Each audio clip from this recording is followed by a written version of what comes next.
ভাঙা বাঁধ দিয়েই ঢুকছে শিলাবতীর জল। জলে ঘেরা দাসপুরের কয়েকটি গ্রাম। বছরের পর বছর বাঁধ বেহাল, নেই মেরামতি। জল পেরিয়ে স্কুলে যাচ্ছে পড়ুয়ারা। দীর্ঘ কয়েক বছর ধরে ভাঙা বাঁধ, সেই বাঁধ মেরামত না হওয়ার কারণে শিলাবতী নদীর জল বেড়ে কয়েকটি আগে প্লাবিত হয়েছিল একাধিক গ্রাম। বর্তমানে সেই গ্রামের জল যন্ত্রণার করুণ ছবি উঠে এলো ক্যামেরায়। এমনই ঘটনা পশ্চিম মেদিনীপুর জেলার দাসপুর 1 নম্বর ব্লকের রামদেবপুরের। জানা যাচ্ছে এলাকার বন্যার কারণে কার্যত একেবারে পাল্টে গিয়েছে ছবি। আগে ঘাটাল মহকুমার প্রচুর পরিমাণে বৃষ্টি হলে শিলাবতী এবং ঝুমি নদীর জল বেড়ে প্লাবিত হতো ঘাটাল দাসপুরের বিস্তীর্ণ এলাকা। বর্তমানে ছবিটা একেবারে উল্টো। দেখুন সেই ছবি।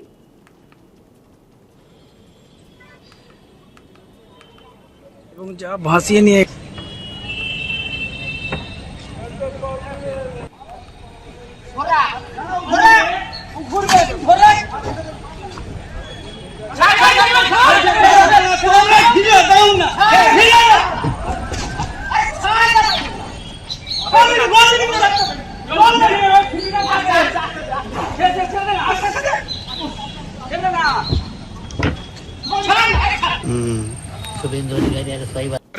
এই জল কোথা থেকে এলো বা কেন এই পরিস্থিতি?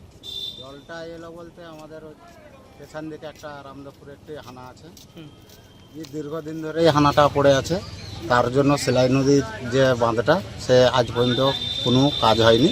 তার জন্যই আমাদের এখানে বারবার বন্যাটা আসে। বন্যার পর কতদিন ধরে এরকম জল যন্ত্রণা চলতে থাকে? জল যন্ত্রণা যতদিন বর্ষা থাকে ততদিন এরকম জল যন্ত্রণা ভোগ করতে হয় আমার দিকে। আগেও যে প্রশাসন ছিল তারাও উদ্যোগ নিয়েছে, তারাও তো কিছু করতে পারেনি। এখন দেখা যাক নতুন সরকার এসে সে কতটা কি উদ্যোগ নিয়ে কাজ করতে পারে। আমরা চাইছি যে নতুন সরকারের কাছে যত দূরত্ব জল থেকে আমরা মুক্তি পাই, সেই হিসাবে সরকারের কোন কোন এলাকায় এরকম ভাসে, কোন কোন গ্রাম ভাসে? রামদেবপুর, রাজনগর, আপনার হচ্ছে সামাট, হচ্ছে হোসেনপুর, তো রামগড়। শুধু একটা বাঁধ বেঁধে দিলেই সমস্যা সমাধান? একটা এই বাঁধটা বেঁধে দিলে আপাতত এখন কিছুদিন সমস্যার সমাধান হয়, কিন্তু সেই গাড়িটা হচ্ছে না। সেই কাজটা হচ্ছে না। কি নাম আপনার? ভক্তি। অনেকদিনই জল ঢুকেছিল, আমরা স্কুল যেতে পারিনি, তাই জন্য আর কি করব। আজকে এই রাস্তা কি ডুবা ছিল? হ্যাঁ, রাস্তা অনেকটাই ডুবা ছিল। কতদিন? অনেকদিনই, প্রায় 1 সপ্তাহ বেশি হবে। কিভাবে জল আসলো এখানে? ওই তো ওই খালটা ওখানে যে হানা পড়ে গেছে, হানা দিয়ে মোট 3টা হানা দিয়ে জল এসছে।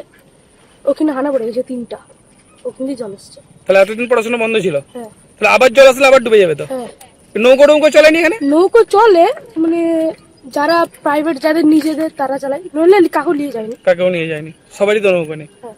তো রাস্তায় প্রচুর জল ছিল। আজকে যাচ্ছ স্কুলে? আছি জানো আমরা। কেন এরকম হচ্ছে কেন? আর এখানে যদি বাঁধ বাঁধেনি তাহলে কি করবো আমরা, বলো? এরকম পরিস্থিতিতেই রয়েছি আমরা। কতদিন ধরে চলছে এরকম? অনেকই দিন জল থাকে, এইসব বাঁধ ডুবে যায় জলে, খাওয়ারও কষ্ট হয় কত, যেতে বাজার হাট যেতে। এখানে না পেরালে কি করে যাব? হাঁড়ি ধরে ধরে সত্তরে লৌকা নাই, কিছু নাই। এবছর তো সেইভাবে বন্যা হয়নি। এবছর হয়নি, তারপরেও তাহলে জল জমে এলো? হ্যাঁ, ওইসব বাঁধ ডুবে যায়, আমাদের কি কষ্ট জানো, খাবারও কষ্ট কত। জলটা ঢুকে ওই নদী দিয়ে জলটা সেদায়, আমাদের পরিস্থিতি এমন।